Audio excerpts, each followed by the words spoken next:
I'd never imagined you had your own bulldozer.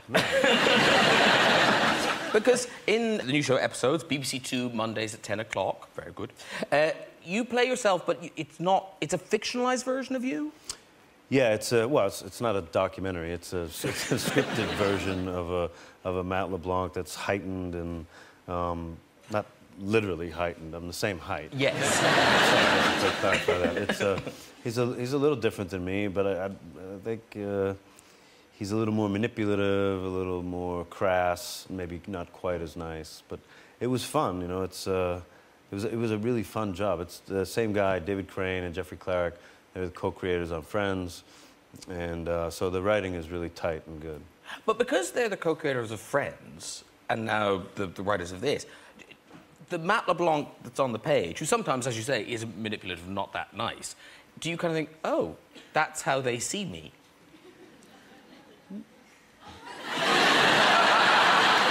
Have I ruined a friendship? No to that. No, I mean, I mean, it's all good fun, you know what I mean? I'm not really concerned that people are going to think that's really how I am. We make fun of what it was like to be on Friends. We make fun of the catchphrase. We make fun of, there's a bit down the road where I had a cologne called How You Smellin'. We just have a good time with it. It's really fun. And the premise of the show is American producers buy a British show. Yeah, good luck explaining this one. It's tricky. And then they recast the lead as you. Right. Basically, it's a fictitious hit show in the UK that's run and written by a British couple, Stephen Mangan and Tamsin Gregg. I think everybody knows who they are from the Green Wing. And they're convinced by a network president to move to the States and recreate the show there. They're promised the world. They can keep their cast. And it's about a urbane, witty, verbally dexterous headmaster of an elite boarding school, played by Richard Griffiths. Yeah. And when it gets to America, they change it to me, and it's about a hockey coach. So we really like to dumb things down. Well, listen, we've got a clip. I think this is your first meeting with Stephen and Tamsin, the writers of the show. They're asking if we have the financing? Screw that. Tell them we're looking at another location, and if we're not closed by the end of today, the whole thing is off the table. Bye. Sorry. Trying to buy a restaurant. I'm Beverly. This is Sean. Hey. So, I'm here, why? Yeah, well, to talk about our show. What show? Brilliant. Did you recently shoot a movie in England? No. So you're not a huge fan? Of England? No, of us. Oh, you? No. Very good.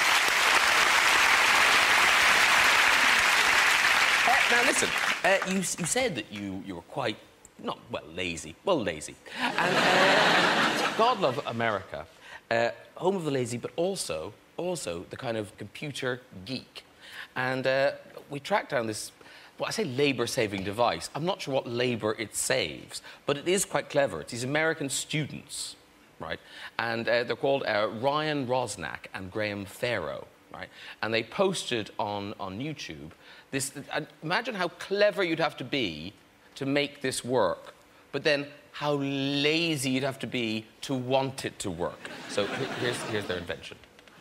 So basically, they've got a fridge, and they've got an iPhone app. So you select what beer you want, it falls out, right? And then he has to direct a little crosshair thing so it fires in the right direction. You've got it. Right. You do think by now he might have crossed the room, opened the door, and got it there. That's about right. So now he's got to press fire. There it goes. So now, basically, there's only one of these in the world, and that's it, right? The one in their university dorm room. Okay. But they've sent it to us. So over there, that is the actual fridge that you just saw. Now, Matt, are you good at catching? I hope so, if you're going to fire a beer. No. It's not firing at you. Do you want to have a go? Hell yeah. OK, you go sit in the chair. You go sit in the chair. Now, OK, I'll stay here because I've got the iPhone bit. Okay.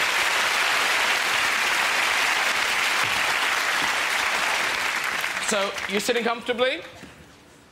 Yeah? Okay, I can offer you a selection of beers. You can have Bud Light, Lime, or Select. A Bud Select. Okay. Whatever that is. So I hit... Okay, there we go. Now, so I'm scrolling down now. I go to fire. I press fire. There's a little delay. Yay!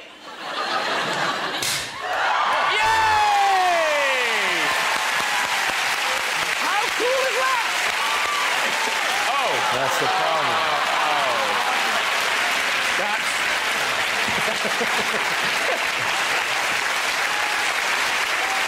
Wipe it on my jacket. Wipe it on my jacket. No, wipe it on me. Wipe it on me. No. That'll be the design flaw. Fortunately, they smell all of booze already. Mary Portas, retail guru, is there any market for that? I just couldn't imagine anybody wanting to buy that. See, I think they think they've invented kind of the beverage dispensing version of Facebook. They think billions. We've got billions here. Now, Mary Portas, all change for you. Yeah. Because you're on Channel 4. Yes. And it's Mary Portas' Secret Shopper. It starts on the 19th of January. And this time, the idea is you're on the side of the shopper more than the shopkeeper. Yeah. Before, what I've done is gone into failing small businesses. This time, I'm going and looking at the high street and the fact that in this country, I'm sure you felt it when you were filming over here, we just have such bad service. I mean, it's appalling. So I go undercover looking at how bad service is in the country, and then I go into certain businesses and look at how we can improve it. OK, now, I know you're still cutting the show at the moment, but you brought in a little taste for us. This is you giving a shop boss a dressing down. You're not running Marks and Spencer's, Chris. Give me a bloody break. It's not working. It is. It's not working. Well, it's not working. Let's see this. We're making money. I know you're making money. I know you're making. Opening stores. A, you're making money. B, you're successful. C, you're opening stores. Yeah. D, what about the You could customer? take more money. What about the service? What about the way that customer goes out and feels? The service that we give is no worse than anywhere else. Oh, I agree with you. Street. That you are no different from the rest of the high street. The rest of the high street absolutely. is crap. Whoa. No, that's... I like that. No, these are the businesses, I mean, that are making so much money and we just get no service at all. So what was difficult for me is I'm going for the first time on behalf of the customer. But I'm going into businesses that aren't losing money. I'm going into businesses that are making a lot of money. And what are your pet peeves? What are the worst things about service? Oh, I mean, where do you begin? I mean, there's just so much. I mean, the fact there's so many different tribes. The ones who don't speak to you at all.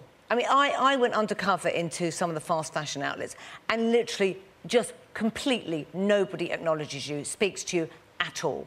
It's so different from the States, I can't even start to tell I think you. I prefer that. Do you? Yeah, you go into a shop and people talk, how can I help you? I'm going. Can I look around silently and then walk up to a till while you're on your iPod? That's a dream for me. Well, you do get that as well. Yeah. You do get that as well. You get the ones who jump down your throat. You get the ones who are trying to do the hard sell. If you don't buy it now, you know, it's not going to be here. Well, OK, what advice would you give to this shop assistant, right? This is true. I was in a very nice department store and I was looking at a display of shampoos. Nice, friendly shop assistant comes over